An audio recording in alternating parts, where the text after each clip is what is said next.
अस्सलाम वालेकुम नाज़रीन, मेरा नाम राना दानू दसर है।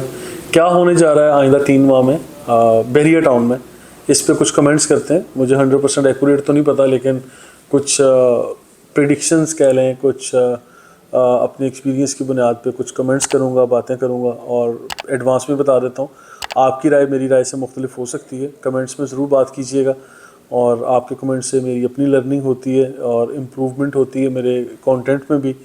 मेरे देखने वाले, सुनने वाले और क्रिटिसाइज़ करने वाले सबको खुशामदीद करता हूँ। अच्छा, अभी मैं बताऊँ कि अभी जो आइंदा 3 माह में बहरिया टाउन कराची की रियल एस्टेट मार्केट उसकी शक्ल बदलने जा रही है। शक्ल कैसे बदलेगी? ऑब्वियस बात है, कीमतों की शक्ल बदलने जा रही है। इस वक्त आप लोगों को तैयार प्रॉपर्टीज़ की जो कीमतें मिल रही हैं, इसमें कम से कम हम लोग 30% तक का गेन देख रहे हैं। मैं नहीं कह रहा कि 50% या 100% गेन, 30% तक का गेन आप लोगों को आइंदा 3 माह में नज़र आ जाएगा विद इन 90 डेज़, यानी 90 दिन का चैलेंज है। 90 दिन के अंदर अंदर आप लोगों को बहरिया टाउन की हर तरह की प्रॉपर्टीज़ शायद मुझे नहीं कहना चाहिए, मुझे यहाँ कहना चाहिए कि रेडी बिल्ट अप प्रॉपर्टीज़ या डेवलप प्रॉपर्टीज़ जो फाइल्स हैं उसका तस्करा यहाँ पे हमें नहीं करना चाहिए, क्योंकि फाइल्स को तो मैं आगे भी मेरा ख्याल है आइंदा 5 साल तक भी कोई उसकी शक्ल नहीं देख रहे।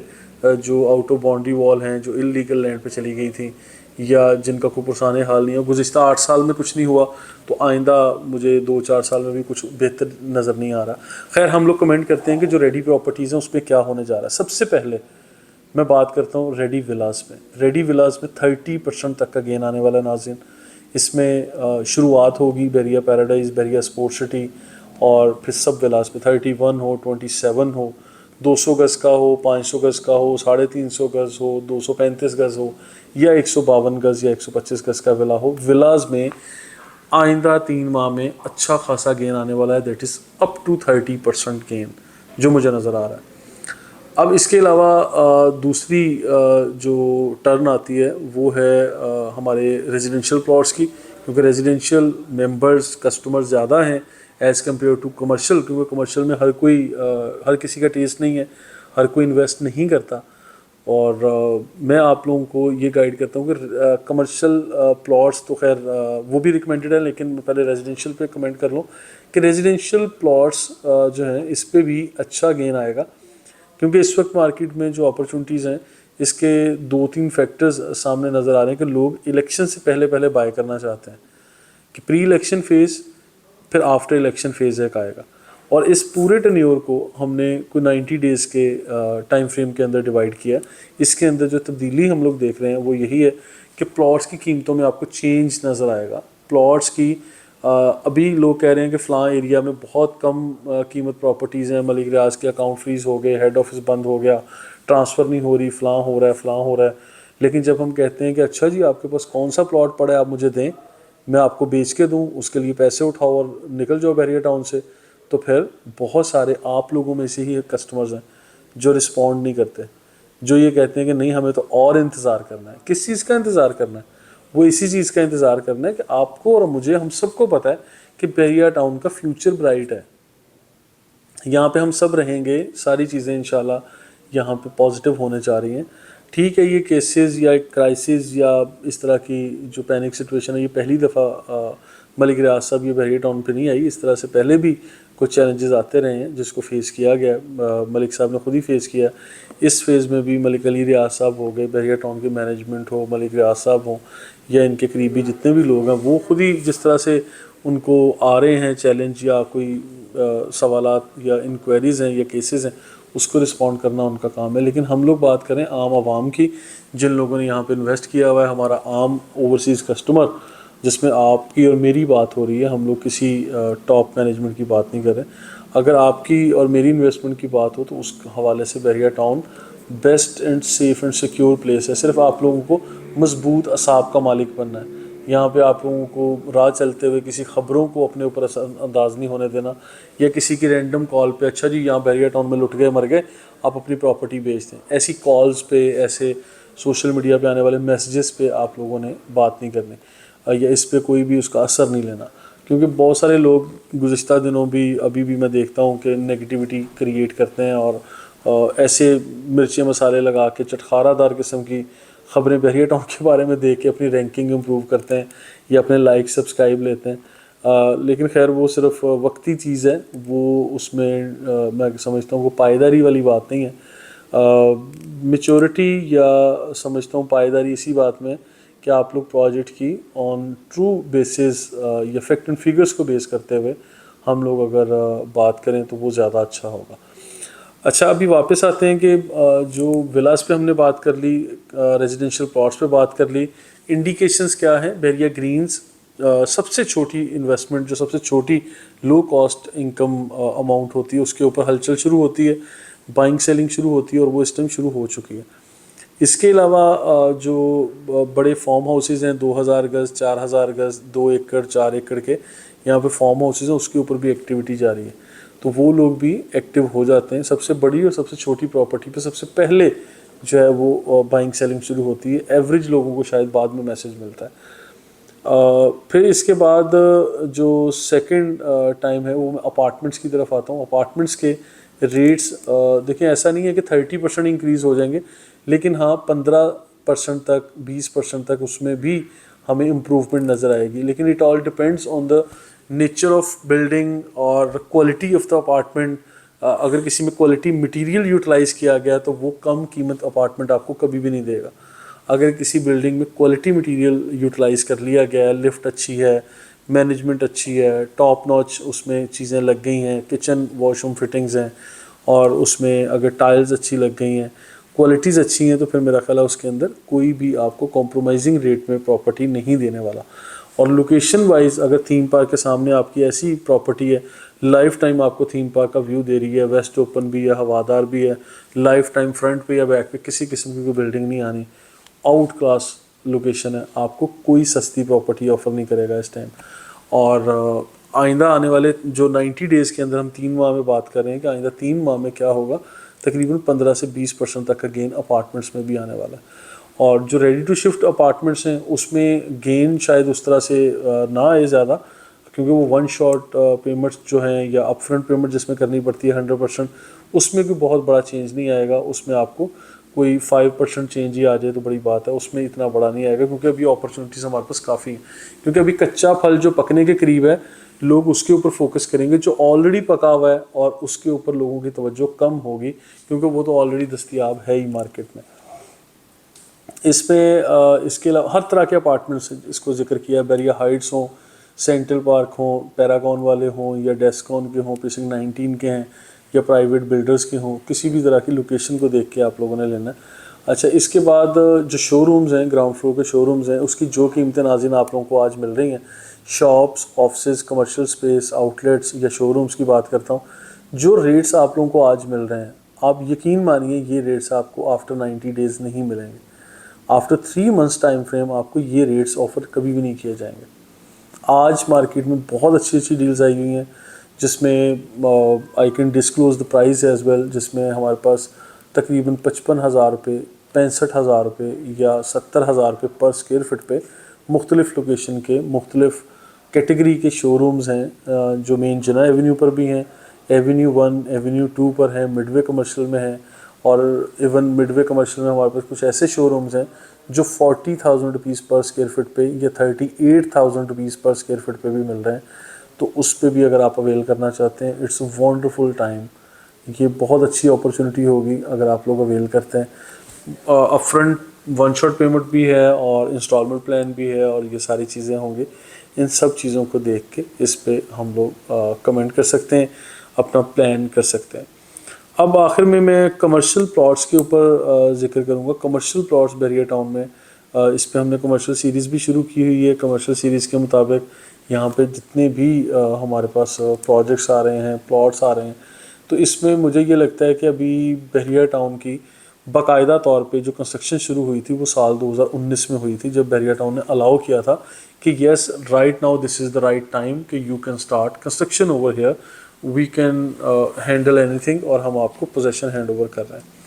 उसमें क्या हुआ, लोगों ने कमर्शियल बिल्डिंग्स भी बनाई, जिसमें मेन जना एवेन्यू था, मिडवे कमर्शियल था, लिबर्टी कमर्शियल और दीगर कमर्शियल एरियाज़ हैं, थीम पार्क कमर्शियल। तो फिर हुआ क्या, बैरिया टाउन ने मेन जना एवेन्यू पे या मिडवे कमर्शियल में तो बहुत अच्छी फैसिलिटीज़ भी दी, बिजली पानी की सप्लाई दे दी, लोग शिफ्ट भी हो गए।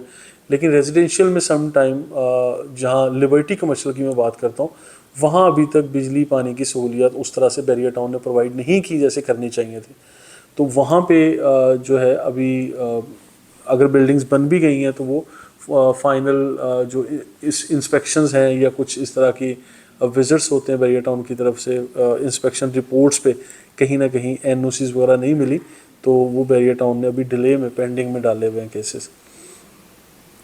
इसमें मैं ये समझता हूँ कि जो लास्ट कंस्ट्रक्शन का एक टेन्योर गुजरा है, जिसको मैं कह सकता हूँ कि वो 5 साल पर मुश्तमिल था, साल 2019 से लेके साल 2023 मुकम्मल हो चुका है, ये साल 2024 है। ये वाले जो 4-5 साल थे, इस टाइम फ्रेम के अंदर भरपूर दबा के लोगों ने कंस्ट्रक्शन की, बिल्डर्स आए यहाँ पे, और अब जितनी अभी तक बिल्डिंग यहाँ बन चुकी हैं उसमें 125 गज के रिहायशी विला से लेके मैं कोई 4,000-8,000 गज के बड़े कमर्शियल प्लॉट पे होने वाली कंस्ट्रक्शन सबका तस्करा कर रहा हूँ पूरे बैरिया टाउन में।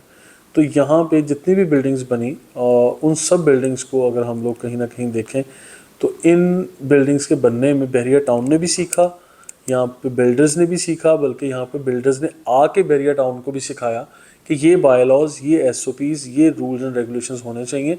जो चीज़ें आपने सो कॉल्ड बनाई हैं उसमें भी इम्प्रूवमेंट की गुंजाइश बाकी है, ठीक है। और इसी तरह आम आवाम की लर्निंग भी हुई, मैंने भी सीखा, हमारे कस्टमर्स ने, इन्वेस्टर्स ने, बिल्डर्स ने, डेवलपर्स ने, सब ने सीखा। मैं ये समझता हूँ कि इन चीज़ों को अभी मैच्योर होने में आइंदा 2 से 3 साल कम से कम लग जाएंगे।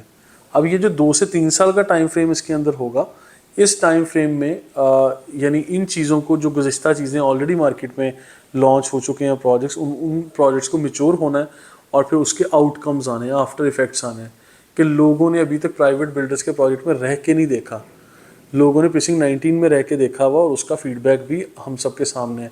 लोगों ने बैरिया हाइट्स में रह के देखा, उसका फीडबैक हमारे सामने है। लोगों ने पैरागॉन टावर्स में रह के देखा है, हम उसका फीडबैक हमारे सामने है। दैट इज़ 100% सक्सेसफुल, उसमें कोई प्रॉब्लम नहीं है। अब प्राइवेट बिल्डर किसी अपार्टमेंट के अभी कोई और प्रोजेक्ट के अभी हैंड ओवर नहीं हुआ, अब प्राइवेट बिल्डिंग जो कि 266 गज की है, छोटी बिल्डिंग है, 1 या 2 लिफ्ट्स हैं, लिमिटेड है, सेफ्टी सिक्योरिटी क्या है, पानी बिजली कैसे आएगा और उस पर पार्किंग कैसे होगी, क्या मसाइल आएंगे, फायर फाइटिंग का कैसे होगा, या 24/7 सिक्योरिटी कैसे प्रोवाइड की जाएगी, ये सारे मसाइल अभी दरपेश होंगे, अभी लोग रह के देखेंगे। मुझे ये लगता है अगले 3 से 4 साल में पुरानी फसल पकेगी, यानी पुरानी बिल्डिंग्स जब हैंड ओवर होंगी तो उसके आफ्टर इफेक्ट्स अगले 3 से 4 साल में कम से कम हमारे सामने आएंगे। तो इस टाइम फ्रेम में अभी मैं नए प्रोजेक्ट आप लोगों को लॉन्च करने के लिए मशवरा नहीं दे रहा हूँ। अगर आप नए इन्वेस्टर हैं, नए लोग मार्केट में आएंगे, पुराने भी मेरे देखने वाले हैं, तो अभी कोई नया प्रोजेक्ट अभी लॉन्च ना कीजिए। अभी बैरिया टाउन में नया प्रोजेक्ट लॉन्च करने का बेहतरीन वक्त ये नहीं है। अभी यहाँ पे कमर्शियल प्लॉट्स को ख़रीद के रखने का या उसको ट्रेड करने का बेहतरीन वक्त है। आप लोग आइए, कमर्शियल प्लॉट्स खरीदिए। कमर्शियल प्लॉट्स की कीमतें ओवरऑल मैंने कहा 40 से 45% तक डाउन आ चुकी हैं, उसकी लॉन्च प्राइस से भी सम टाइम कम है, सम टाइम जो उन्होंने लास्ट टाइम एक फॉर एग्जांपल मैंने एक प्लॉट लिया और उसकी मैंने एक ऑफ़र ली जो कि बहुत आउट क्लास थी। वो ऑफ़र एक मिसाल है 50 करोड़ थी, आज वो 50 करोड़ का अगर मैं मुंह देख के वापस आया हूँ तो मुझे इस टाइम वो प्लॉट 30 करोड़ में बेचना पड़ रहा है। तो तकलीफ़ होगी ऑब्वियसली, लेकिन जो फ्रेश बायर्स आज मार्केट में आएंगे, हमारी इस मार्केट का हिस्सा बनेंगे, वो लोग ऑब्वियस बात है कि आने वाले टाइम में जो फ्रेश बिल्डिंग्स बनाएंगे, उनके पास बायलॉज, एसओपीज़, हर चीज़ ऑटो पायलट पे लग चुकी होगी, ऑटोमेट सिस्टमेटिक चीज़ें हो चुकी होंगी। फिर आपके लिए प्रोजेक्ट लॉन्च करेंगे, यूँ बिकेगा। क्यों? क्योंकि मार्केट में डिमांड भी होगी और आप लोग सप्लाई भी दे रहे होंगे। जो ऑलरेडी काफ़ी सारा मटेरियल मार्केट में है, लोग कहते हैं अच्छा जी इतने सारे अपार्टमेंट, इतनी सारी दुकानें, इतने सारे शोरूम्स, इतने सारा कमर्शियल एरिया, यहाँ पे कौन आएगा, कैसे रहेगा, यहाँ पे तो भूत बंगला बिल्डिंग बन जाएंगी, तो ये सारी के सारा बैरिया टाउन तो खाली रहेगा और ये वो, इस तरह के बहुत सारे कमेंट्स हैं। खैर मेरा इन चीज़ों से इत्तफाक नहीं है, क्योंकि मैंने हमेशा ये कहा है 1% of the total population of Karachi city we need to fill up this Bahria Town Karachi. ठीक है, सिर्फ 1% चाहिए, ज़्यादा तो चाहिए ही नहीं। और वो मेरा ख्याल है अभी हैदराबाद को तो हमने काउंट ही नहीं किया। हैदराबाद के गिरदोनवा में जो सिटीज़ हैं, छोटे बड़े शहर हैं, उनको तो मैंने गिना ही नहीं। हम तो सिर्फ कराची शहर की बात कर रहे हैं, और ये न्यू कराची है। In fact this is not Bahria Town, this is New Karachi. ठीक है, ये हर किसी का फ्यूचर है, हर किसी ने इस तरफ आना है। हर किसी को अच्छी कशादा सड़कों पे ड्राइव करना अच्छा लगता है, हर किसी को साफ़ सुथरे माहौल में रहना अच्छा लगता है, हर किसी को यहाँ का लाइफस्टाइल एंजॉय करना अच्छा लगता है। तो ऑब्वियसली हर किसी ने आना, उसमें कोई दूसरी राय नहीं है। जितना भी कोई आज एंटी बैरिया ग्रुप्स में शामिल होकर बैरिया टाउन के खिलाफ बातें करते हैं वो अलग बात है, मिर्च मसालों वाली खबरें हैं सोशल मीडिया पे, अलग बात है, लेकिन वक्ती तौर पे उसकी कोई यानी क्रेडिबिलिटी नहीं है, कोई पायदारी वाली बात नहीं है। मजबूत बात यह है कि बैरिया टाउन बनना था, बन चुका है और ये आपके सामने है, ठीक है। और इसमें आइंदा भी आप लोगों ने आना है, रहना है, इन्वेस्ट करना है, सब कुछ होगा। यहाँ एक कंप्लीट जो लाइफस्टाइल है वो प्रोवाइड किया गया। खैर अभी हमारा टॉपिक पे वापस आते हैं, बहुत लंबी गुफ्तगू आगे निकल गई कि 90 डेज़ में क्या होने वाला है, 3 माह में क्या होने वाला है। 3 माह में प्रॉपर्टीज़ के रेट्स चेंज होने वाले हैं। उसके फैक्टर्स क्या हैं? प्री इलेक्शन फेज़ है, इलेक्शन हो चुके होंगे, हम आफ्टर 90 डेज़ की बात कर रहे हैं। आज डेट क्या है जी? आज 30 जनवरी है और हम आफ्टर 90 डेज़ अगर बात करते हैं उस वक्त तक इंशाल्लाह इलेक्शन या सिलेक्शन जो भी होना वो होके बात एक तरफ लग चुकी होगी। डॉलर रेट है, आलमी दुनिया में जो चीज़ें हो रही हैं वो भी किसी न किसी तरफ लग चुकी होंगी। फिर जो हमारे ओवरसीज़ हैं उन लोगों ने नई इन्वेस्टमेंट को, तो चलो मैं ओवरसीज़ की नहीं सोचता, लेकिन जो ऑलरेडी की गई इन्वेस्टमेंट है उसको सिक्योर करने में मार्केट की बेहतरी है।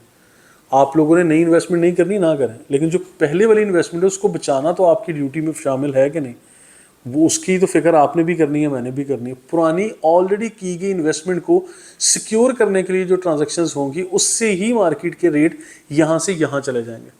ये मेरा आप लोगों को दावा है कि मैं आप लोगों को कह रहा हूँ 90 डेज़ में, 3 महीनों में, ठीक है। फिर रिहायशी प्रॉपर्टी है, कमर्शियल है, उसमें apartment, villa, bungalow, farm house, any kind of property, वो रेडी हो, बिल्टअप हो, डेवलप्ड हो, सिक्योर जोन में हो, इंशाल्लाह कहीं नहीं जाने वाली। सारी चीज़ें बहुत ज़बरदस्त अंदाज में होने वाली हैं।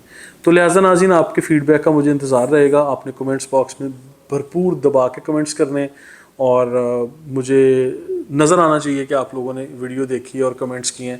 तो मैं इंतज़ार करूँगा और इंशाल्लाह इसके ऊपर हम बातचीत भी करेंगे और बहुत अच्छी अच्छी वीडियोस फर्दर हम लोग अपलोड करने जा रहे हैं, गपशप करेंगे और कुछ नए टॉपिक्स भी हैं। कमर्शियल सीरीज़ जो मैं शुरू कर रहा हूँ वो मिस करने वाली चीज़ नहीं है। और इसके पैरेलल एक और सीरीज़ शुरू कर रहा हूँ, क्या आप भी रियल एस्टेट एजेंट बनना चाहते हैं? तो इस टाइटल के साथ भी एक अलग सीरीज़ है और फिर कमर्शियल सीरीज़ अलग है। कमर्शियल में इन्वेस्ट कैसे करना है, बिल्डिंग कैसे बनानी है, उस बिल्डिंग को मैनेज कैसे करना है और अपनी इन्वेस्टमेंट को डेवलप कैसे करना है। डबल शाह वाला डेवलप नहीं, वैसे डेवलप कैसे करना है मेहनत करके, ठीक है। तो इस सीरीज़ को लाजमी देखिएगा, इंशाल्लाह फर्दर वीडियोज़ में मिलते हैं। अभी तक के लिए इजाज़त दीजिए, अल्लाह हाफ़िज़।